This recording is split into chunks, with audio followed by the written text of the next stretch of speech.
Hello and welcome back to the second episode of 50-50 Take It or Leave It. In today's episode, we talked about our top 5, each of our top 5 favorite games of all time, a little Game of Thrones, and then we talk about the first D&D session that we all had together.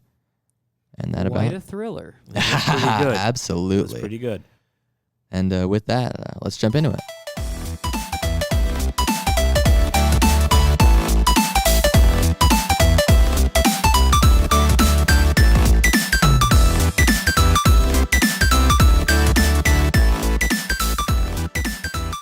And welcome back. So, who wants to start with their top 5? I think I can. I'll go first. So, All right, and Kyle, would you like to clue everybody in as to what top 5 we were talking about? Top 5 favorite video games for us individually. For me, since I'm more of a storytelling kind of game person. Yeah. My list is mostly compiled of games that are like huge on story, like branching storylines and endings and things like that. So, my favorite games, in no real particular order for me, are mostly comprised of. There has to be an order. I mean, Dude, it's your top 5. I can't really put them in an order. Kyle, you can do it. Kyle, just put them in an order in your head, just real quick. All right, we'll come back. Why did anyone else just go first? I can We'll go come back. first. All right, Mitch. Jeez, What these are your terrible. top 5? Starting with number 5. Work your way up to number I'll 1. work my way up. Yeah. I You like- got to like finish working with the my way up. best. Absolutely. All right. So, just a little brief description. My list is definitely comprised of nostalgic. Okay. Of this list. at Nostalgia. Number 5. Nostalgia, I think, plays a role in all of our lists. I'd Oh assume. yeah, especially for someone who hasn't really been into their gaming mode for like the past 3 years, ever since college really started. Kind of Okay. sucks, but Yeah. at number 5, off the Nintendo 64 console, Pokemon Stadium, and let me tell you why I like this game so much. All right. Yeah.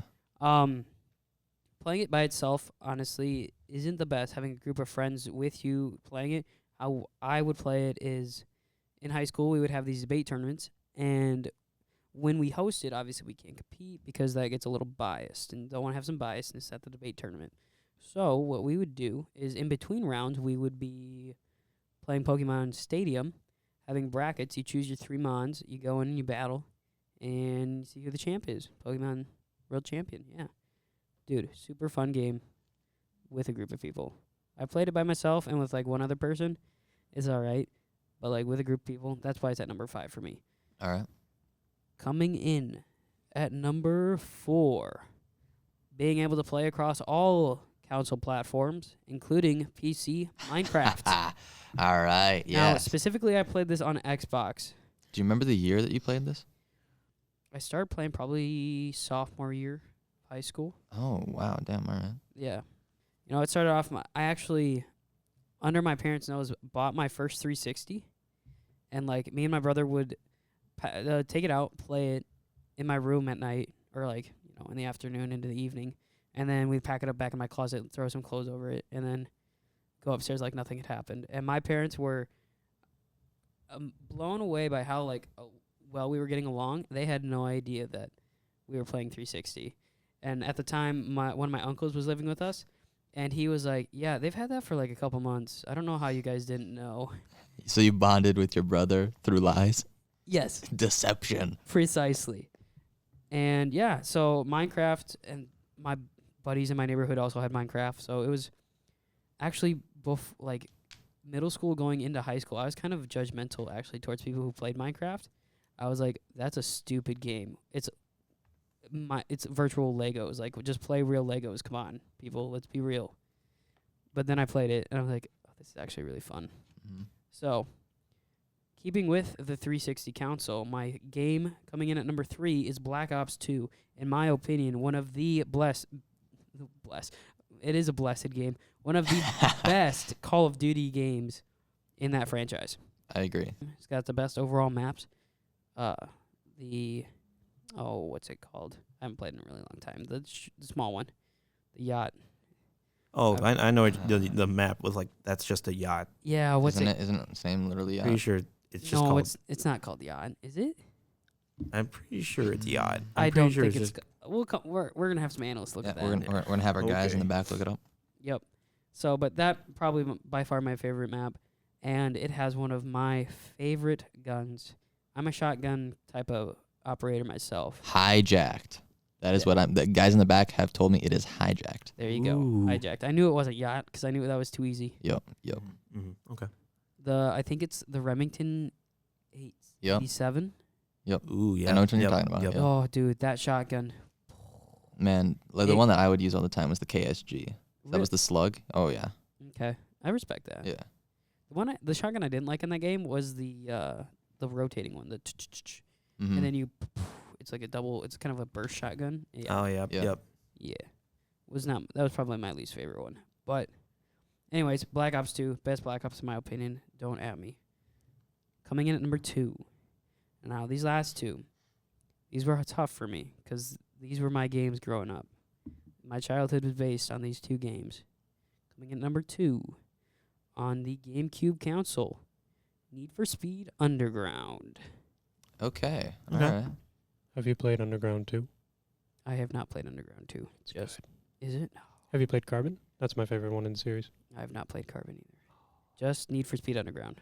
I think my favorite Need Alright. for Speed, like Hot Pursuit, the one that came out for like Xbox. Hot Pursuit 1 or 360. 2?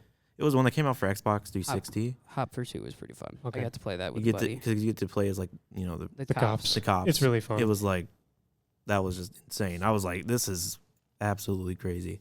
Like These the are way you n- can use gadgets and stuff, like Yeah, it was it was pretty on a fun. whole new level. Just for Underground for me, there's like a huge nostalgic factor because me and my cousin would play all the time, and then I figured out my Wii had GameCube compatibility, which I didn't know, and I was blown away by. So I bought Need for Speed Underground, and I played that, and it just the storyline and just everything I loved. But now for my top game, All right. I don't think you boys are ready for this. No, lay it on All me. right. What's all right. it? Well, Also on the GameCube console, which is alright. by far my favorite console, Okay. Mario Kart Double Dash. Really? Yes. All right. That is a pretty good game. Not, I mean, it's up there. Out of all of the Mario Karts, that is by far my favorite one. There is no flying, which I do not like. I think that's so stupid. There's no... The problem I hated with the Wii was the Wii steering wheel. I sucked when they brought the wheel implementation. Dude, like half the time it worked. Yeah, Mhm. not a fan. So that was... I think that was the Mario Double Dash was the last Mario Kart before the Wii came out, which was then the implementation of the wheel, obviously, which was a craze, but it worked, like Matt said, only half the time. Yeah. So, and it allowed you to play with other people, which Absolutely. gaming with people, in my opinion, is way more fun than, more fun. I was about to say funner, but I'm like, that's not Mhm. right. Not a word. Way more fun than playing just by yourself, in my opinion. So, having the, like, two-person, one person throwing the item, one person throwing or driving, me and my cousin I would be in charge of throwing stuff, and he would race, so he was a better racer. But over time, I learned, so. But yeah, that's my top 5. All right. It's a pretty good list. Yeah. Yeah, I'm liking it a lot. Dan, what about you? What are your top 5? Starting at number 5. We're getting there. Oh, you haven't figured it out yet? Yeah, because I'm trying to remember right now because I'm trying to think of games with like really good stories and characters that I've played, and I really feel like I'm forgetting some. Mm-hmm. I don't want this to be like, damn it, Daniel of the past, why didn't you remember game so and so? Fool. That's kind of how I felt about my list. Like, I couldn't figure out really, like, not putting any of the GTAs on there. That was It's hard tough. for me too. That was Oh, tough yeah. because Yeah. GTA San Andreas, that was my stuff. It was good. Dude, GTA 5 with the heist with my friends Yeah. before like the other updates came out, and it was just that stuff. I remember going through and doing the Pacific Standard job Ooh, yeah, all the yeah. time with my Yeah. friends until I could buy that jet, and then I'd be flying that jet all over the place like wreaking havoc. And then For- the Savage attack helicopter, that thing had infinite missiles. Bro, you know how many people I killed that were just driving? I was insane in that game. I Yeah. think that separates, like, not a generation for us, but like separates the, like, I don't know how to quite explain it, but like for you playing online with all your friends, Yeah. for me playing GTA meant like sitting in a basement, playing on the PS2, if you didn't have the cops on you within 2 minutes of your turn going, you instantly had to give up your turn, and you had to. Oh my Yeah. god. Yeah, Oh it was my intense, Oh, man. dude, You had to have the cops on you, and if you didn't, instantly pass. But if you did, You saw how long you could survive with the cops on you? yeah, and you had to eventually get to 5 stars. Now that was really tough because there's Oh. only like 2 or 3 things you can do to get 5 stars. Yeah. But we searched them online and we figured it out. Okay. But eventually you build up to that. Some people's turns would go like a half hour because they'd Dude. go from 5 and then they'd hit that like the blinking zone where you're like Yep, you don't where have you're the, like running from the cops. yeah. They're not searching or they're searching for you, but they don't know where you're at. Right. And then they would lose the cops completely, and then get them back on them again. Okay, dang. That's smart. That's smart. Yeah. So that's the difference. I think that's a good like representation of the difference in video game play for us. Well, and I had a PS2, but I think the difference is my parents didn't let me play those kind of games. You know, like yeah, back this was then. this was on my buddy's PS2. This was not my PS2. Yeah, I did not yeah. have a PlayStation 2, unfortunately. Well, because like my PS2 games were the story games. Oh, I really? didn't play like with my friends because I was like constantly moving, Yeah. right? So I didn't have people that I could just be like, hey guys, come over, let's play. Mm-hmm. Mhm. Mm-hmm. And like I'd always be in small towns too, playing games.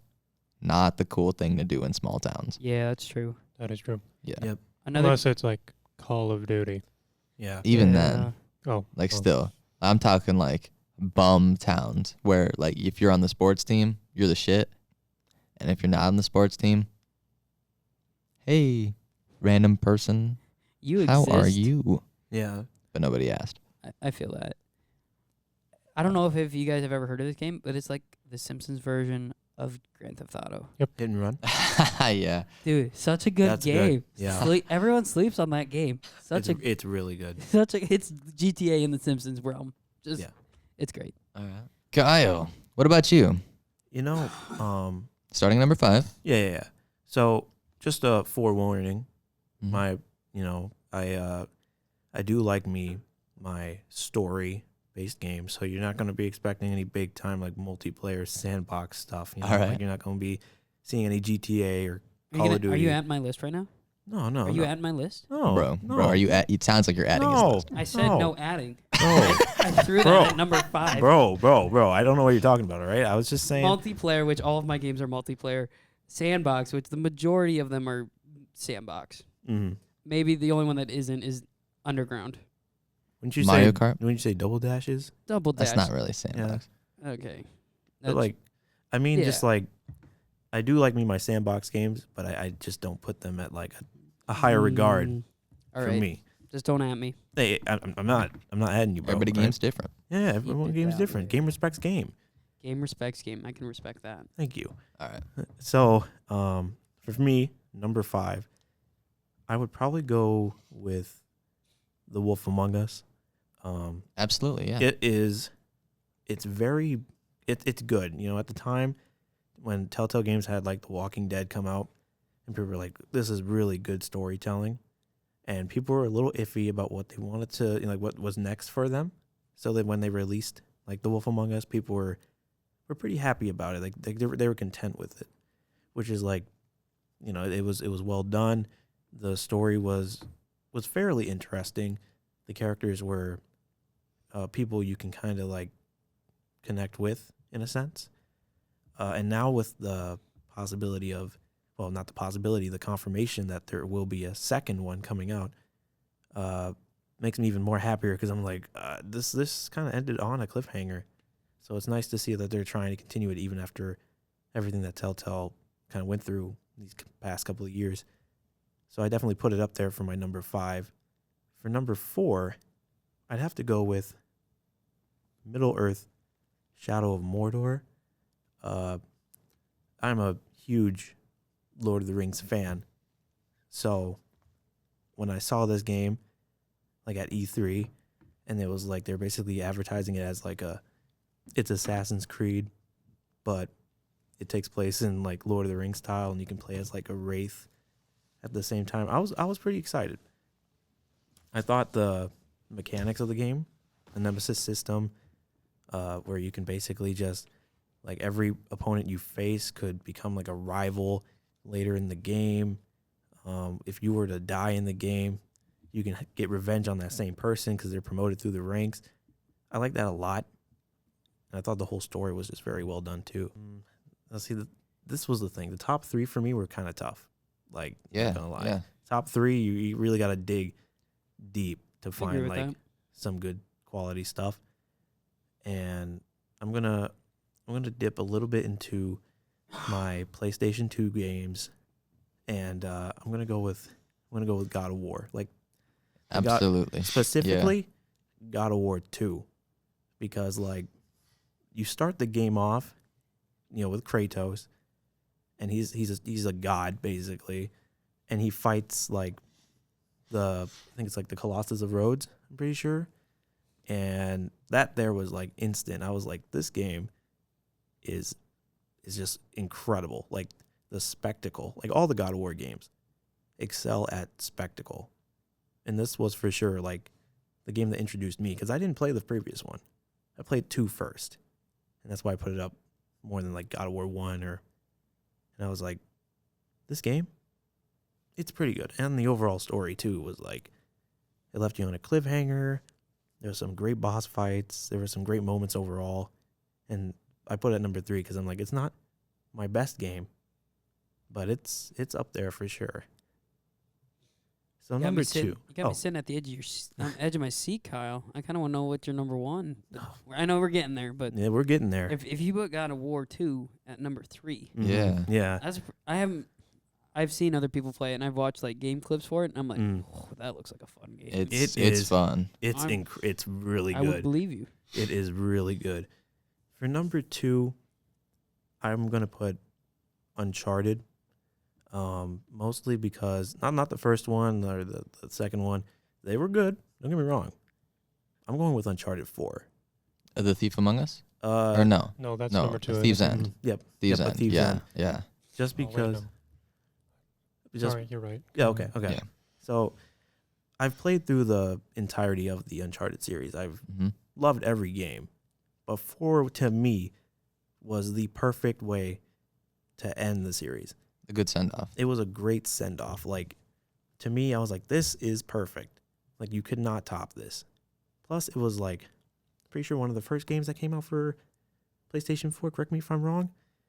But when you see that, like how it looks and how it runs and how it just overall feels, you just have that like moment of like, I've been invested with this character for, a long time. And to see him like finally reach that point where he's like, this is it. This is my last like time. And it all wraps up in a nice, happy ending. And you're like, this couldn't have been done any better. But is it number 1? No. All right, hit us Honestly. with the sauce. My number 1 pick, and it's kind of, a little controversial, but I'm going with the entirety of the Telltale Walking Dead series. Just because of this one reason. So, it's the story at its core. Like, not gonna lie, there's only been a few times where I've cried in a video game. And like, the Walking Dead games are definitely one of those that made me cry. The ending of season 1 and the last season both made me like shed a little tear. No game has ever done that to me because I was so immersed and invested in every character. Like, there was characters that you really just wanted to see like bite the dust. There was characters you really wanted to live. It was in the choices you had to make and how they directly impacted how those characters would be later was absolutely astounding. Like, I loved it. And it like took me on a journey from like 2012 onward to even the end of this decade, like this past decade. I've been so invested in this story that by the end of it, I was like, this is by far, hands down, my favorite game of all time. And that is my top 5. All right. I'm going to throw it over to Daniel. Yeah, Your top 5, starting number 5.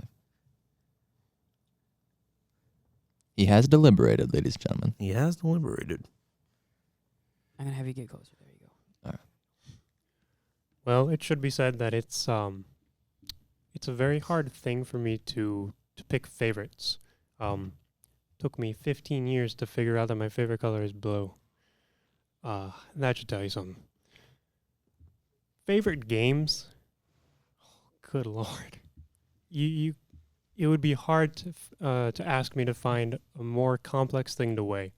Each genre has individual things that it presents and can excel or fail in. In general, my favorite types of games tend to be story-focused, open world, a good balance of action and adventure, and I think that some of these games personify that. All right. My Continue. number 5 is probably going to have to be BioShock Infinite. Ooh. Good game. I think Yeah. it's Good game. probably the best of the BioShock series. I really enjoy the first one. It's amazing to have your first game in a series be so successful. But I feel BioShock Infinite really concluded the series in an interesting, new, fascinating, and artistic way. It got me to feel for the characters. It had good AI, good mechanics.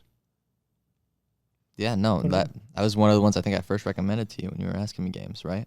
Might have been. I know my brother. It's my brother's favorite game. Mm. So he's been like, Daniel, play BioShock. I'm BioShock. like, okay. It's a good one. Yeah. Mhm. Number 4, I'm going to have to say probably Fallout New Vegas. Ooh, that is a good one. It's good. Yeah. It's, I like that one. It's a little dated, but you will see that does not matter to me. Mm. Yeah. And I threw out. if they remastered New Vegas, that would probably become like third favorite. I threw out a game that came out in like 1997, Yeah. 1998. Yeah. So Dated Yeah. is not something you have to Yeah. worry about I'm with surprised us. none of like super retro games have come out yet, but also Well, those are retro for us. So Yeah. yeah. if they remastered New Vegas though, And New Vegas was 4? What? Was number 4 for you on your Oh, list? Yeah, fourth. yeah. Yeah, New Vegas is my fourth favorite game. Okay. I did spend a lot of time in Fallout 4, but I think half of that was just trying to get the building to work, which is enjoyable, but there are a lot of You can not make as some great things. monstrosities in that game in the Yeah. building. I hate you so much. You ruined such a nice city. It wasn't the city. Oh though. yeah, it was a nice It little was like- cabin by the lake. It was a cabin by the lake, and I built like just this monstrosity. It looked It like was something out of like a hideous. Harry I Potter. hated it. It was so Ooh, dumb. ew. love it. My number 3 game is one I have just recently completed, and that would be the very first Dark Souls. Everything about that game was fantastic. It literally does. It made its own genre. Mm-hmm. Oh yeah. That's Yeah. why everyone compares everything to Dark Souls now. Exactly. Yeah. And like Cuphead. I'm about a quarter of the way through the third one. I'm enjoying it a lot. I'm skipping over the second because I've read and heard a lot about it. I'm like, it doesn't seem as great. Don't have much more to say about Dark Souls. Number 2 is probably my favorite game, but it's not number 1 because of a few reasons. One, just simple hour count. I have a feeling I know what your number 1 is. Oh, you know what my Yeah. number 1 is. And basically the only reason it's not number 1 is because of what number 1 is. But number 2 is going to be Elder Scrolls V Skyrim. All right. As Yeah, soon as yeah, it came yeah. out, anyone who knew me said, Daniel, you should play Skyrim. It's you in a game. I'm like, tell me more. Dragons, magic, everything that's awesome in a video game. I'm like, Open I world. should get, Mhm. I should get this game, especially modded. Ooh. It's so good. Yes, Modded modded. Sky- Yes. Modded Skyrim. It's so beautiful. Mm. Rip computer though. Number 1 though. Coming in at about, over 2,500 hours. Okay. playtime. All right. It's a little game that came out, depending on who you asked, in either 1998 or 2001. I joined in 2009, so I'm coming on 10 years. Oh, no.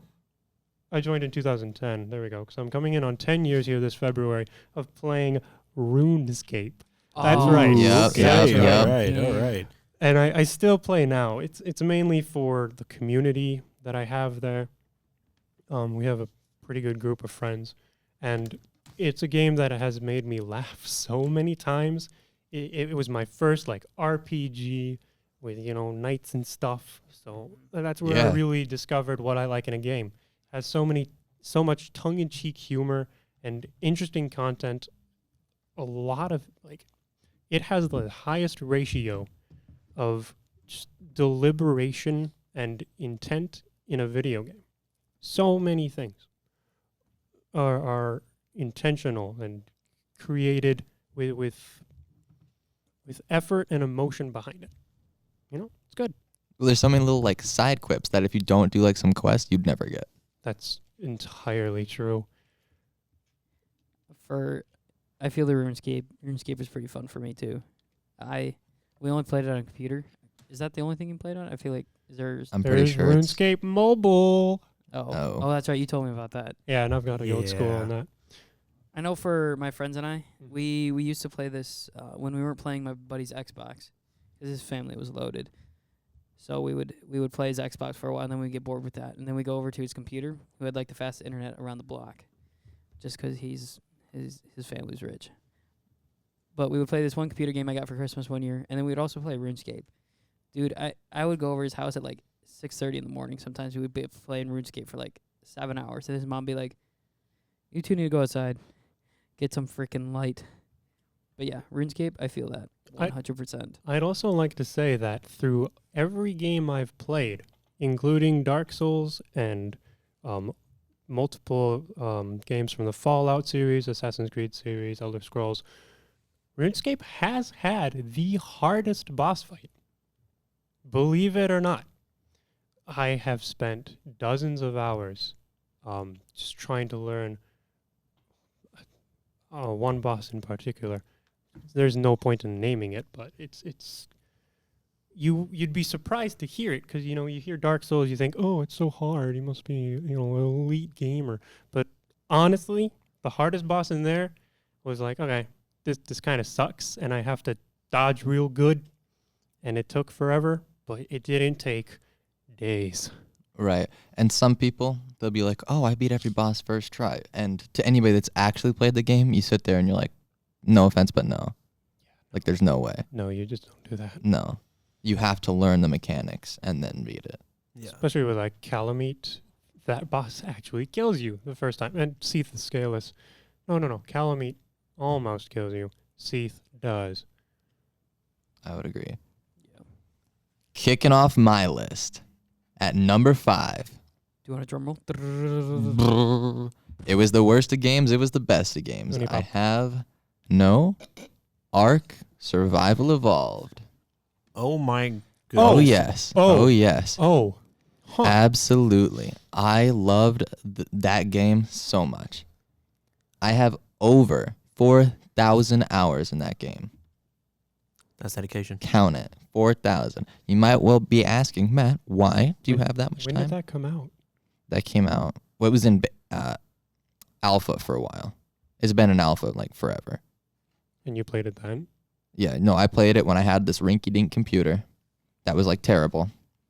I played it then, where it was just the island. And then we got the center. And then we got Scorched Earth. And when Scorched Earth came out, I was playing it on my PS4. And then I played it like from then on out. That's so much. Yeah. Oh, I played a lot. 4,000 hours. Yeah, it's that's, around like half a year, like in real Yep, time. that makes sense. Yep. Yeah. Holy. Well, That's I've been a- playing it like that's a forever. lot. It takes a lot of time. Oh yeah. Yeah. Like you knock something out and then you have to wait like 2 hours, keep it knocked out, feed it, and then you actually like tame it and get it Oh, That's- that's super cool. for like one creature. You only get one. Now, if you're taming stuff and doing stuff all the time, those hours, they add up pretty quickly because you're not only taming, you're also gathering resources. That takes time. You're building your base. That takes time. Now, you guys might be wondering, Matt, why is this number 5 if you've sunk 4,000 plus hours into this? It is at number 5 because of the community. Tell me more. My God, is that community toxic? Oh yeah. It doesn't matter where you are, what you're a part of. Somebody wants to like screw you out of your base and your resources and your dinos. So kind of like Minecraft. Just No. No. Oh, really? No. Minecraft, People in Minecraft is don't like the Yeah. like socialist, like peaceful paradise where everybody gets along. Mm-hmm. Oh, This game, Unless you're in a terrible server. so there's the alpha tribes, which are the biggest on the server, right? Mm-hmm. Whole bunch of servers. There are, I don't know, like maybe like 7 mega tribes. They span servers. So they have like 16 servers where they're the alphas. Those people must have a lot of active members. Yeah. Well, and they have members all around the world, so that way somebody's always on yeah. doing stuff. That's like our community. Right. So the ones I can remember, we got White Walkers, Space Cowboys. Well, and Space Cowboys actually is disbanded now, but they've come together because they had like this really like messed up thing where they made like a player commit suicide. So all the other mega tribes like hunted them down. holy crap. Yeah, it was bad. We got the PR, which is Power Rangers. PR servers are the most toxic in my personal opinion. We have Unknown, and there's a couple others. It's been a while since I played Mm-hmm. because I literally had to stop. My friends tried to get me back into it, and I can't. I get so mad because you spend like hours and hours and hours building yourself up, just get knocked down. Yeah, that's always the kind of experience I want in a video game. Right. But man, when you're building up, it is so much fun. It is so much fun. Oh yeah, I can understand My that. favorite thing was like going into the Wyvern Trench where there's a bunch of dragons, right, flying around. You go in, you steal an egg, you get that egg out, and if it has crappy stats, well, first you probably eat it if it has crappy stats, but then you go back in and get a different one. You spend like a whole bunch of time raising it. You have to capture dragons, knock them out, grab the milk off them, only female dragons, and then usually you probably kill it. But you get the milk to feed the baby dragons because they can't eat anything else. Yep. You get that done. It takes about a week unless you're playing on like times 2, which they do. They do times 2 events on the weekends usually now. And then you can ride it around like just lighting everything on fire or using lightning breath or their like gas attack. It was so cool. That's pretty cool, actually. Yeah. Yeah. It's really awesome. But that's at number 5 because the Tox community, like I said, is the best of times. It was the worst of times. Coming in at number 4. Let's see what I wrote down. Ah, yes. Destiny. The first one. Ooh, the first one. The first Destiny. Yep. Not Destiny 2. No, D2's trash. Okay. Yep. And this is Destiny 1 after like all of the updates. All right, when everything's Right. been... When put everything's the- in. Yeah. So we're talking The Dark Below. We're talking King's Fall and A House of Wolves. Yeah, but that was like teeny tiny. And then Rise of Iron. So awesome. I've never had so much fun in a game that's a looter shooter.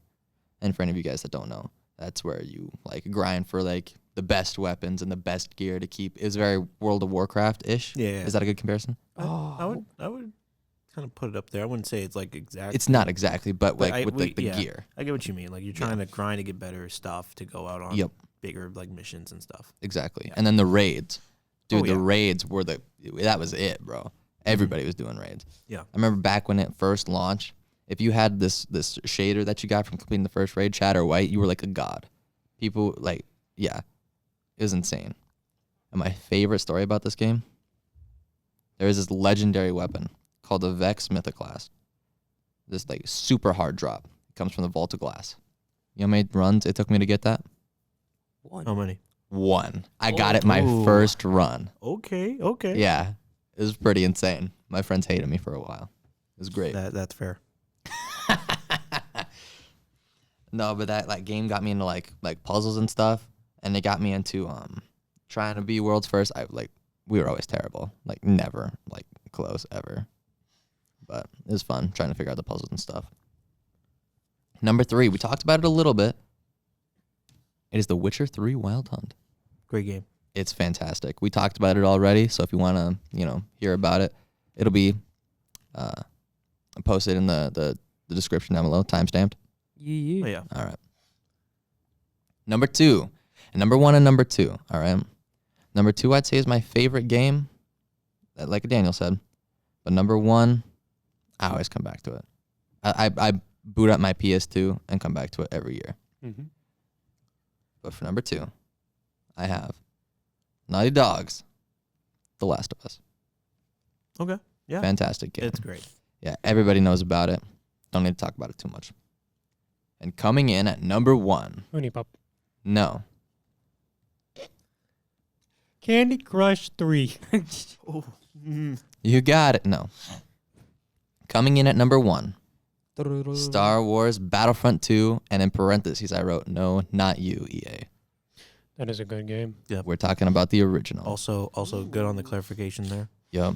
Because that was gonna be probably like an honorable mention for me. Mm-hmm. Because like I played it on the PlayStation 2 like all the time, and then I come to college, and my roommate has it on his Xbox One. Yeah. And sometimes we play it on there, and I still love it. It's so good. It's Dude, so good. that is the one time I would have friends over, and we played Galactic Conquest. All right. It was It's so good. It was so good, bro. If they had an online massive multiplayer version of Conquest, I would never play another game. That's how much I love it. It's so good. It's like first-person shooter chess.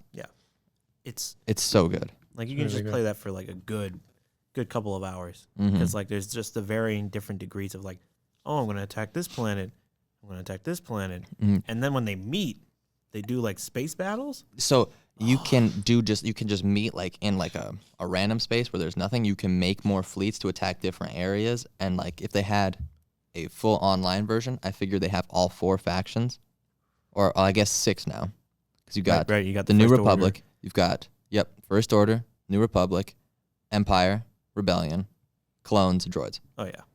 So you got all 6 of those competing for like galaxy domination. Oh, that'd be so fun. No, but there's that. You get to execute Order 66, so you get to be a clone, go into the Jedi Temple, and just like murder Jedi. As messed up as that is so much fun. It's such an interesting and fun challenge. I am Anakin Skywalker. Yes. Oh, You get to like play as him, and you get like the hood. It's actually kind of cool. no So way. you mentioned Yeah. honorable mentions. Super cool. Well, and there's one more thing that I want to talk about before we get there. Sorry. There is a mission where you get to play as the Empire. You go back to Mustafar, and this like droid like general like that escaped the war, he starts cranking out his own army. So you have to like put him down, and dude, it's so good. And you are like the Empire versus the droids, which like doesn't happen. That's so cool. Anyway, that's my number 1. I don't even want to know how many hours I sunk into that as a kid. Too many, So good. probably. So good. But Oh, you see yeah. how many I threw into my number 5. So Yeah. but going back to Ark, right? It's my worst and best game. The reason it was the best is the same reason that this show was one of the best. Dragons. You know what I'm talking about. Game of Thrones. Okay.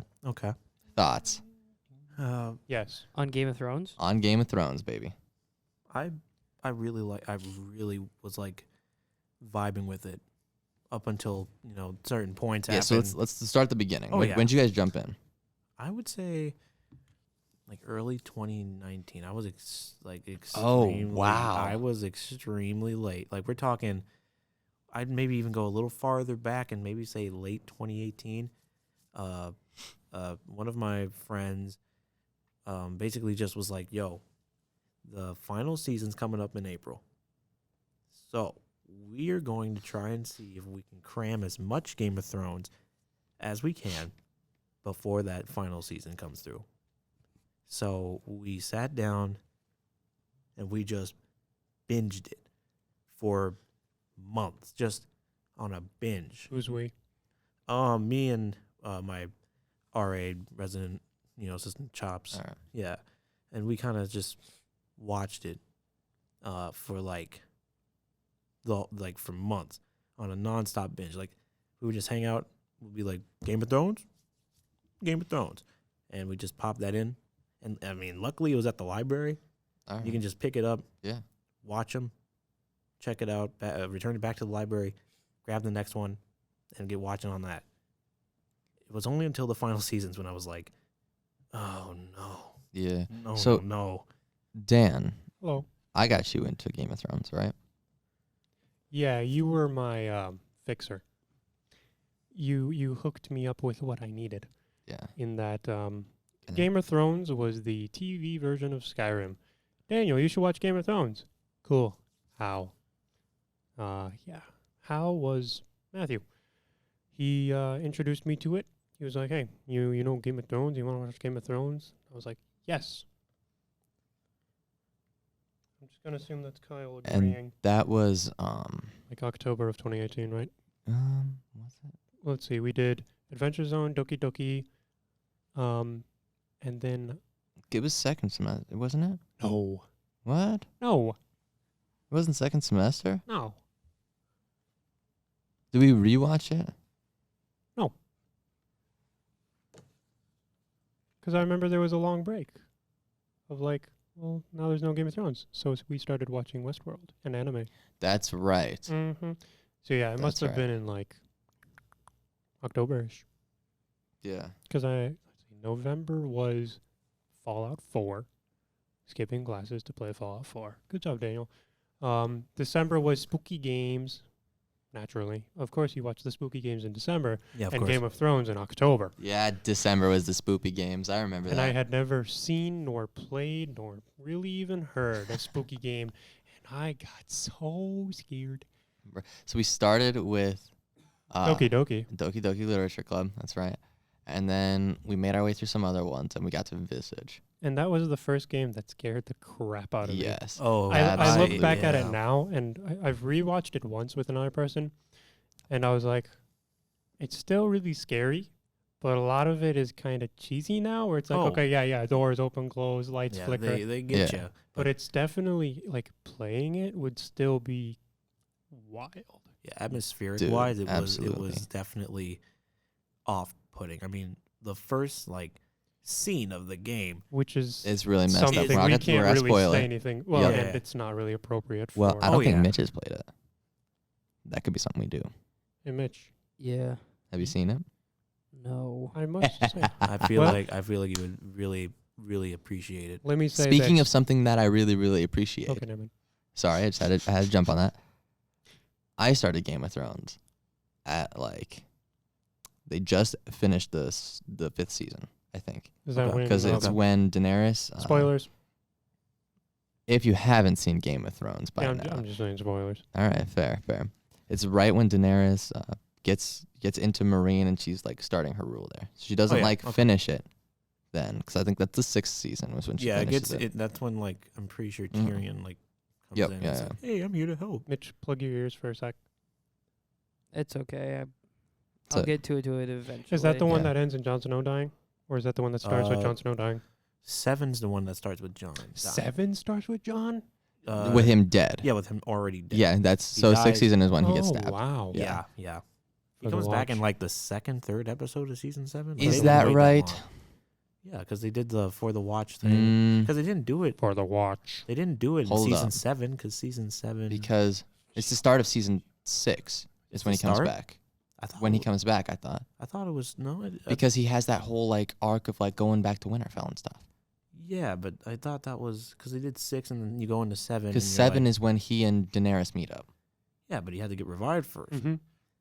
Is it not? No, I feel like I'm I'm right. going to do some. I mean, we're going to ask the We're gonna boys have the guys back. in the back look it up. Yeah, because I'm giving them the hand signal. right.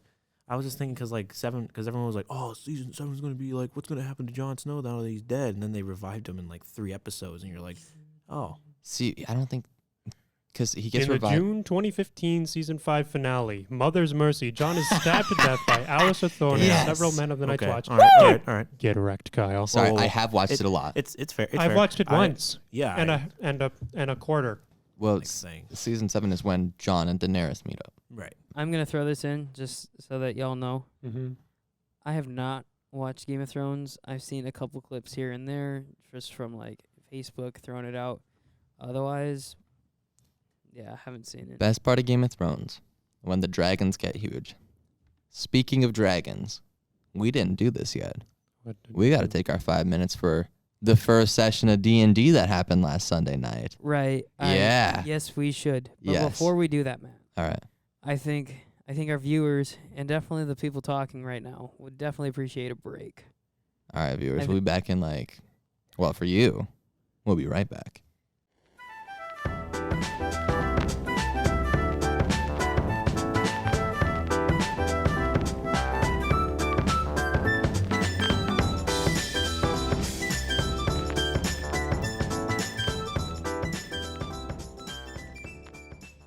And for all of you, no time has passed, but we are back.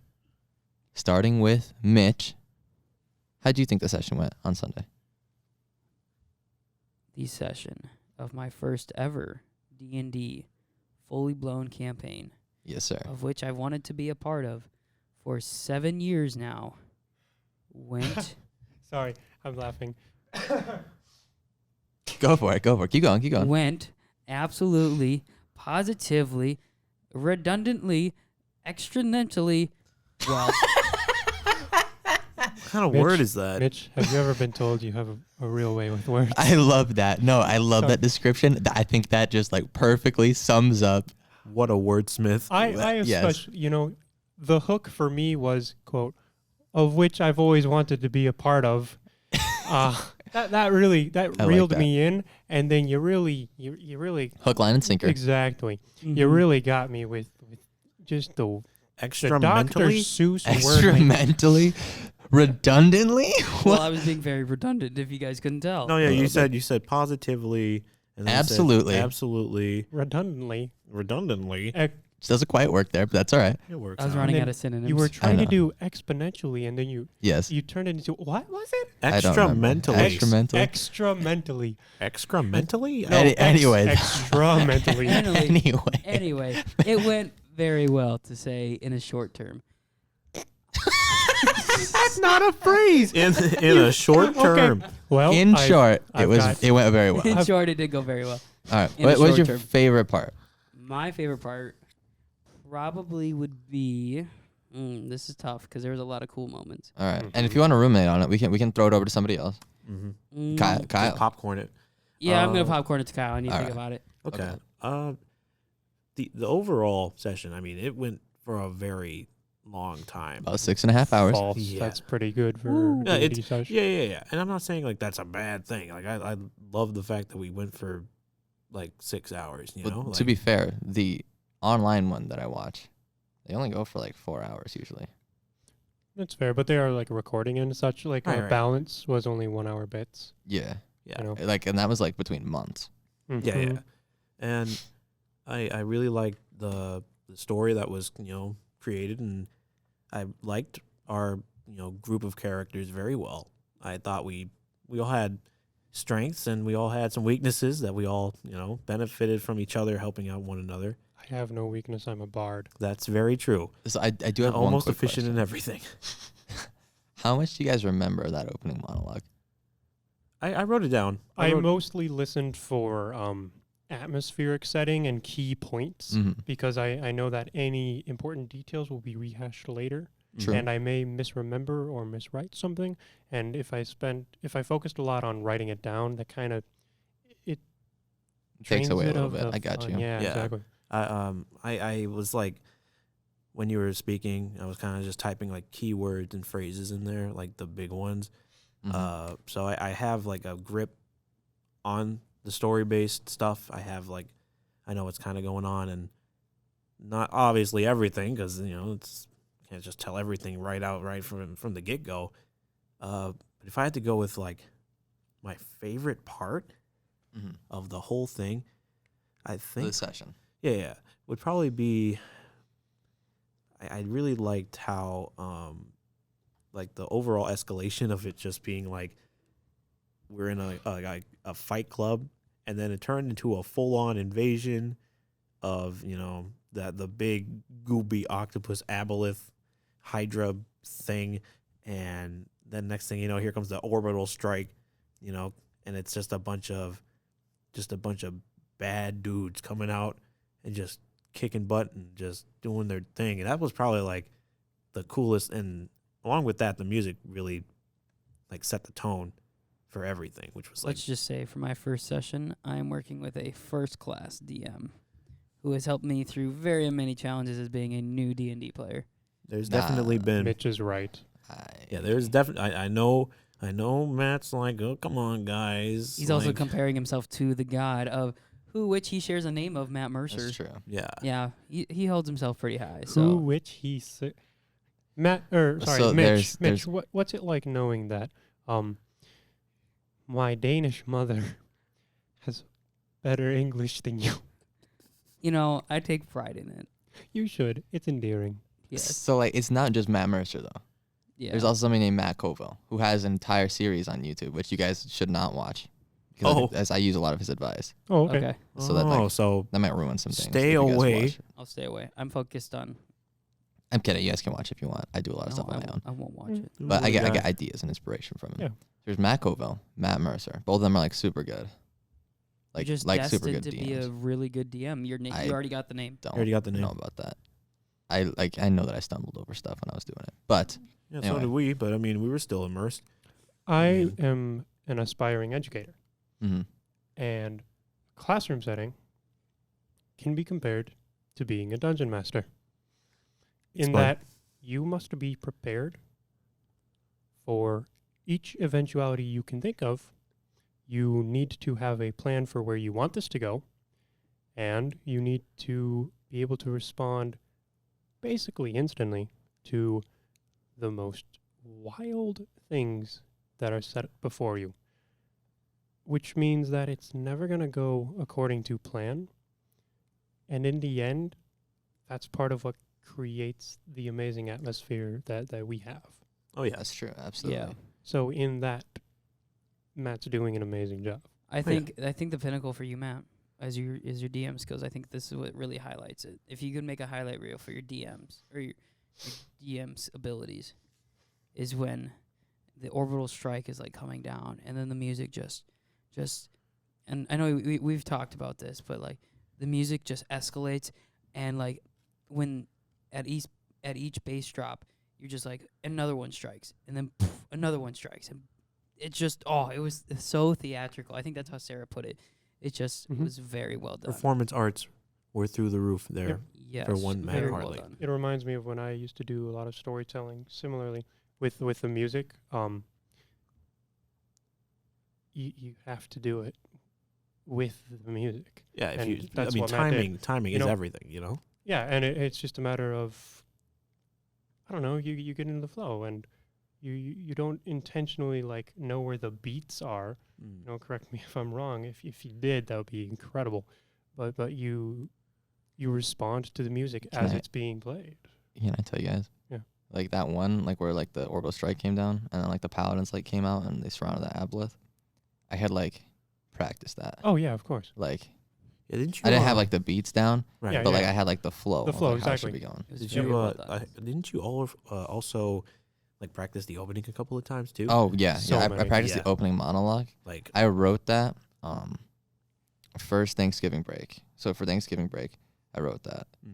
And then like I was like looking for something like to go in the background of it to like kind of like hype it up, and I found the world builder one, which is actually made for Matt Mercer. If you guys didn't know, yeah, it's like really good. It's just it like builds and it's so good. yeah. So yeah, it definitely your storytelling definitely reminded me of when I used to do similar, and I saw exactly the same things. It was cool to be on this side of it, on the Mhm. audience side, because I'm like, oh wow, it is amazing. Yeah. It's like, when you're telling the story, you recognize that it's like this is going well, but you're just focused on telling that story. Being in the audience is totally different, where you're just absorbing it all, and you can really critique it. And it's so cool to see in like third person. It's like, oh, it is cool. Oh yeah.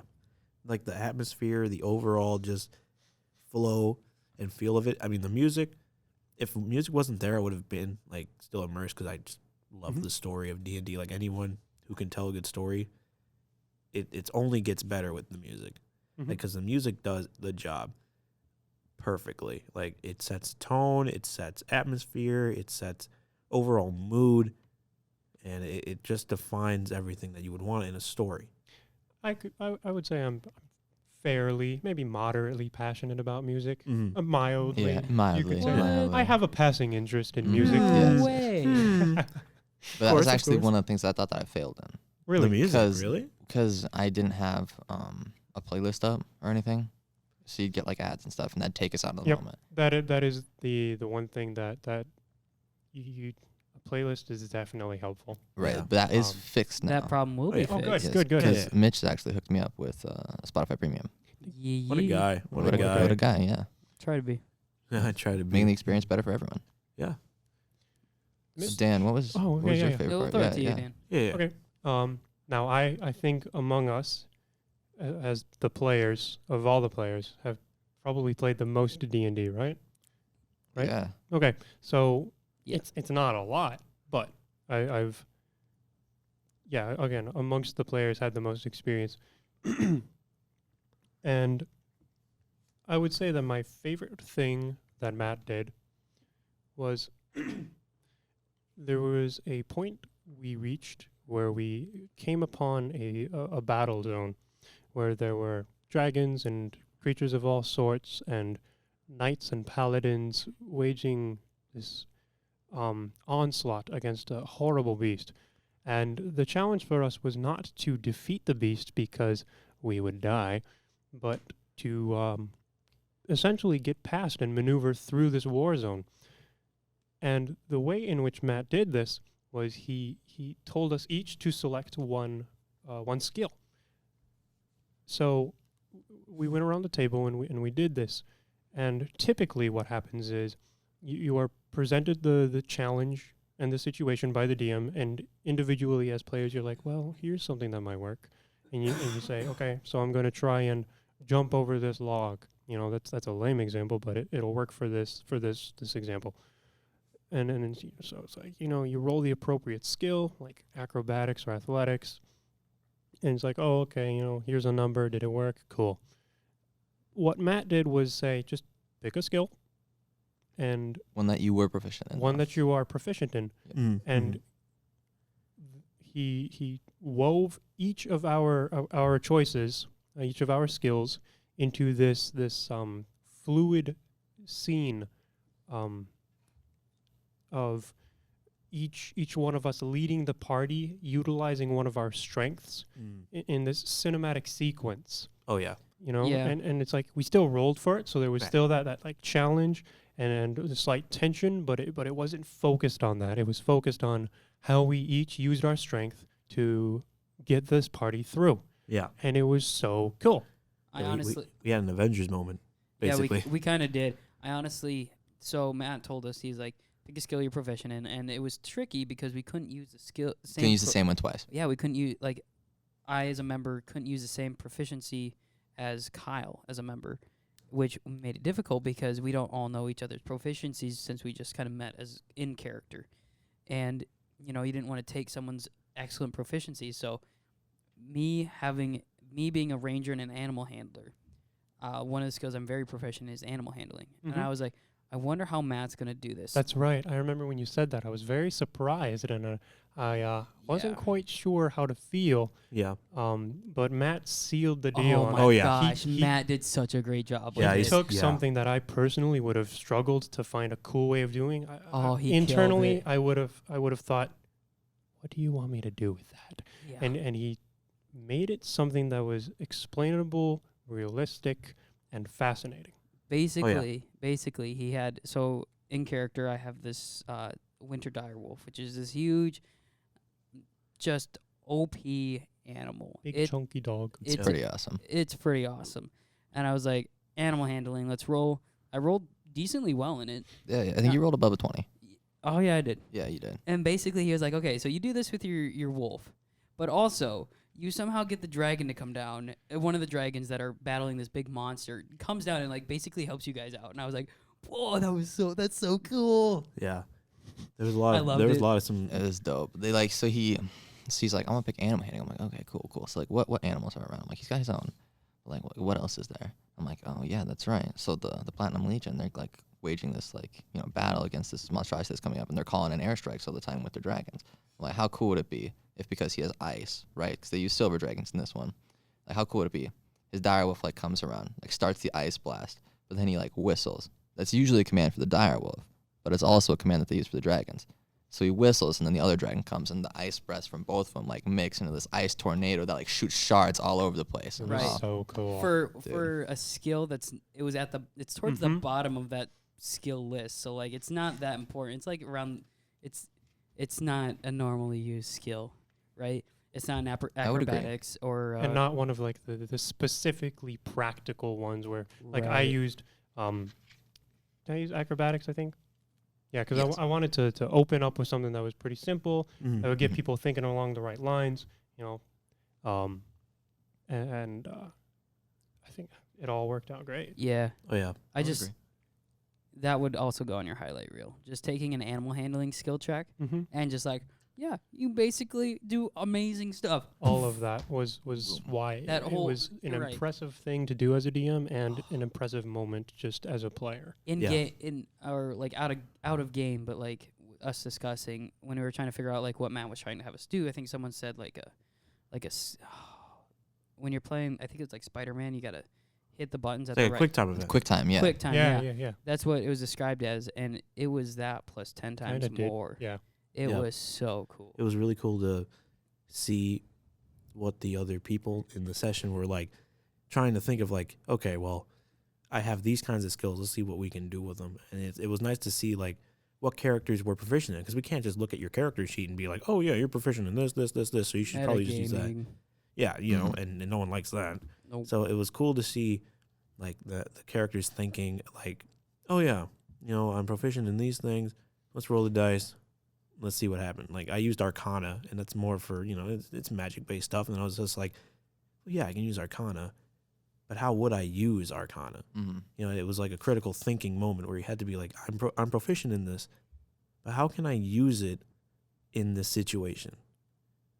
In this sort of like desperate, dire situation, like how would I use like Mitch's character? He's like, yeah, I'm proficient in animal handling, but as he said, you don't usually see that. So how would it be implemented here? And I like the fact that even though our, you know, some skills were that didn't seem very like tactical and very big, they still shined, and they still gave like a sense of character to their character. Like, oh yeah, that's quick thinking, you know, like that's something that's impressive to me, not just from like a player standpoint, but from the DM standpoint too, because you'd have to be on the spot. Like they tell you, and then you have to just be like, okay, well, you can do this, you can do this, you can do this, and that's all based on if he even succeeds or not. And there are about 20 some skills. Oh yeah. Oh yeah, Yeah. there's a wealth of skills. Mm-hmm. I did like the creativity that everybody brought to the table, though. Like everybody picked a skill that I thought maybe, you know, like maybe this could like work, but then like some people like Kyle, I didn't know that you were gonna pick that. That's not one that I thought you were gonna like, but it put me like on my feet, and I was like, all right, let's go. This is yeah. what's happening. And I was like, I looked at it and I was like, all right, well, I'm a warlock. Arcana seems to be like the big thing. Mm-hmm. So why not just use a mixture of two magical based attacks and make them into one assault? Like just go off with these two things. And I feel like on in the standpoint, it would make the most sense because Eldritch Blast, it's a cantrip thing, you know. So I could just toss that all the time. It's So the it makes bread and butter of it's the warlocks. it's the bread and butter. And then I was like, I also have a glaive. So why not just fuse them together to become just like an overall assault? And I like that tactical thinking because it made me really think about how would my character get through this? How would any of us get through this? Can I really like that. I'll tell you my favorite like moment, like from like just the DM's perspective. Absolutely. So it was when you and Dan were sneaking up on the house when there were all those paladins and stuff, and they were like looking around, and the clerics were like looking, trying to figure out what was going on, and then the aboleth came like up above you guys. Yeah. And then I changed the music, and Dan was like, "Wait, is it him? Is he coming?" I was like, "What do you mean?" He's like, "Is it Bahamut? Like, is he coming?" And I was like, so, like that made me feel good because like now like I know people are invested, and he's like he can guess where it's going. I like that. That makes me feel like I did like a good job. That makes sense. Yeah, no, I totally get that. I mean, when the DM and the players just have that, like, I don't need to say anything. We for you to call it a just- soul bond. Yeah, it's a soul bond. Well, Well, it's like you just have that kind of like DM player like relationship where you're like, you don't even need to say anything. Like, I know what you're going to do, you know what I'm going to do, and this will just make this an incredible experience because of the fact that we're so in sync with one another. Like, we just know what each other is thinking, what the actions are going to do, and when it pays off pretty well. Like, there are just some moments where, like, it's just luck of the draw. You know, you rolled like fairly well in your favor, and then it's just a matter of like, this is it. You know, like this is how it should be. You know, you don't want a DM that's just completely disconnected from their players. You don't want a player that's disconnected from their DM, because then it doesn't make the experience fun at all. Believe me, you don't. Yeah. I've had some. Yep, Matt is nodding his head. He and I have both had some players and DMs whom we have disagreed with. Yeah. So I finally figured out my good moments. Yeah, go ahead. Yeah. There's a lot of good moments, but I've narrowed it down to 3. The first 2 I just love because just they're funny and they're good and I love them. The last one, which I'll say last, was just for everybody. It was just a good overall experience. So first one was when it was when Kyle and Brandon's characters battled. That Was was funny. I also loved how I put 10 gold on Brandon and I won, even though I knew Kyle better. You knew me better, but it was just our characters, because like how we met was very antagonistic toward one another. Yes, it's like It was like reluctant. Like, I guess we're helping each other out now. I don't want to, but I don't have anyone else. So. Yeah, it was kind of, and I'm sure it'll become something else, because we're in a party now. But based on, and I like that, how we kept our character dynamic of how we were just like, I know you, you know me, but like, don't talk to me. I know you, but you're like here, I'm up here. Yes, I tolerate you. Yeah, it's like, you helped me out, I guess, one time, and I guess we're going the same way, so let's just get some rest. And then from my like point of view, from like me thinking as my character, I'm just here thinking like, I can't believe I'm put together with this guy. I can't wait to go to this tavern. I can't wait to just finally go to this take tavern, a load off. take a load off, rest, and then I'm out by morning. And then, of course, that doesn't happen. No. And it just makes for an overall good experience and character building. Yeah. Like, second part. All right. Yeah. Was when we were I guess metagaming a little bit. We were talking about who's very like stealthy, because we had to get out of the tavern. To a degree, although that's normal, like commonplace. You're like who can like hide really well. Strategizing like, and especially metagaming that you could communicate in character. Yeah. Like, we could be like, okay, who's stealthy? Well, not the big guy. Yeah, I was gonna say the cleric probably isn't all that stealthy in your plate armor. Exactly. and the plate armor. So this is an example of justifiable and beneficial metagaming. It's not min-maxing, Right. knowing everyone's characters in and out perfectly. Yeah, and you're not like trying to argue with them or anything either. It's just What about that? Did you? I just love when we were like, who's stealthy, and Sarah was like, well, I'm decently stealthy. Daniel was like, I'm pretty good, and I was like, yeah, I'm pretty good too, and I rolled. Boy, was I not stealthy at all. Boy, was I not the stealthiest. It is fun in a low pressure setting to completely bomb something that you excel at. I have to say, as horrible as it is in a high pressure setting, it's hilarious. Especially like as a bard, I'll be definitely doing a lot of performances. Right. And I look forward to how those go wrong. Yeah. And I liked when Mitch was like attempting to do the stealth, you had Brandon's character interrupting the old man about talking about getting his money back. And then I just asked the DM like, yo, can I see him like do this? And so I roll and I like, oh yeah, I could definitely see him. So like in terms of character dynamic, you just have this guy who's always just thinks highly of himself, flubbing around. It was. And you just have really me, flubbing around. and he's just tripping over himself. Like I had you drop your sword and like clattered and everything. You had to like pick it up. And I just kind of like, I'm across the room as I stare at him. Just and I deadpan. Disappointing. I just look at him and I shrug. Yeah. I'm just like, yep. For me, that was just because I was like, yeah, I'm pretty stealthy. I can do this. I got this. Yeah. And then This is I my tried. time to shine. Yep. Dunk, Boy, was I. dunk, Tang. Yeah, really. That was those two moments are just like those aren't like cool battle moments. Just those are just good character interactions Oh yeah. that are just funny. Mm-hmm. The top one, my favorite moment, would have to be as a party with the paladin. We're trying to like take down this illithid. Aboleth. That was like Aboleth. our first battle, wasn't it? Yeah, it was our Yeah. first party battle. First party battle, yeah. I Yup. just thought the way we went about it was very well done. And Yeah. it could have been because I was at the very front and my wolf was doing a lot of the damage. Yeah, But your wolf is a monster. I think It- it was enjoyable all around. We definitely Yeah. worked well together, and I was able to provide a lot of support. You were right up there in Yeah. the front lines. Brandon was Tanking. helping. Yep, He was exactly. tanking, doing his Brandon? thing. Doing a good job tanking, Yeah, yeah. especially he can now take a hit. in a support role. But even before, there is nothing I love more than a good tank, Yeah, and there is nothing I hate more than a bad tank. right. And I thought we all kind of played to our strengths well, and when Absolutely. others faltered, there was someone who was there to be like, "I got you covered." Mm. yeah, You know, Cure wounds. I also cure wounds. Cure wounds. didn't want to just like throw you guys in like the middle of it. Right, Yeah. I threw somebody else in there, kind of like because there's a lot of new players, right. so I wanted to Mhm. just kind of like we didn't definitely wanna took keep advantage blend of just a little that. bit. Yeah. Right. We definitely did. Yeah, it was just like first time players, and then you don't want them to get. Didn't Arthur didn't have his hit points. Yeah.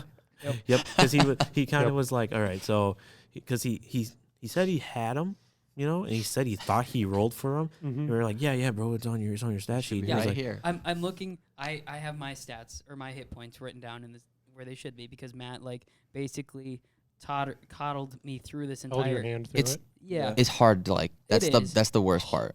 Starting getting in. Starting Yeah. D&D, definitely. Oh, yeah. Yeah. Learning But- character creation is a mess. Can I Yeah. tell you guys about the first character I made? uh-uh. Yeah. You haven't told me. I made a wizard. Oh, Do you know how many spells a wizard has? I mean, All of So them. many. them. All of It's them. basically all of them. Dude. Oh man. Yeah, it was rough. It was rough. but yeah, Wizard and Bard are two of the definitely like the hardest classes. Even I haven't like built a wizard yet. I started one and it just got.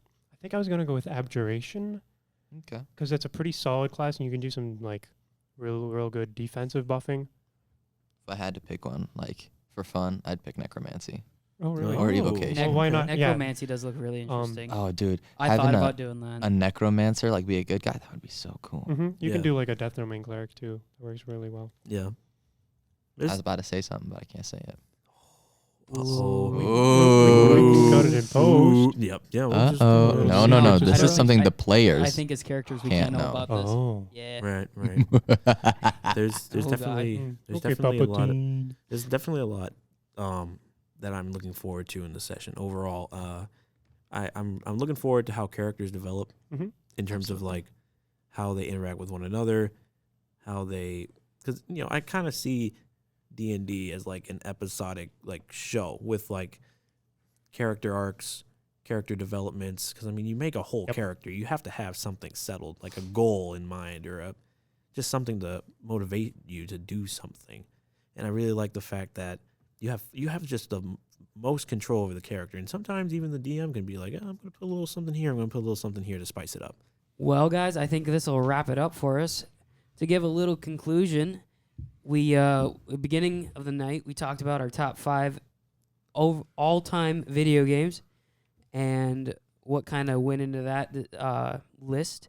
Then we jumped into some Game of Thrones, and then we kind of wrapped up the night talking about our first ever D&D session, which went extremely well. Did it not, guys? Yeah, it Yeah. did. That Loved went pretty it. well. Absolutely. So I think this will be a good place to end our second episode of the 50-50 Take It or Leave It podcast. Just so that you all know, we're broke college kids. We always need some money. We have a Patreon Absolutely. that you can go support our college life needs. Those packets of ramen don't pay for themselves. You got that right. All right, guys, we'll wrap it up. You'll see us next week on the 50-50 Take It or Leave It podcast.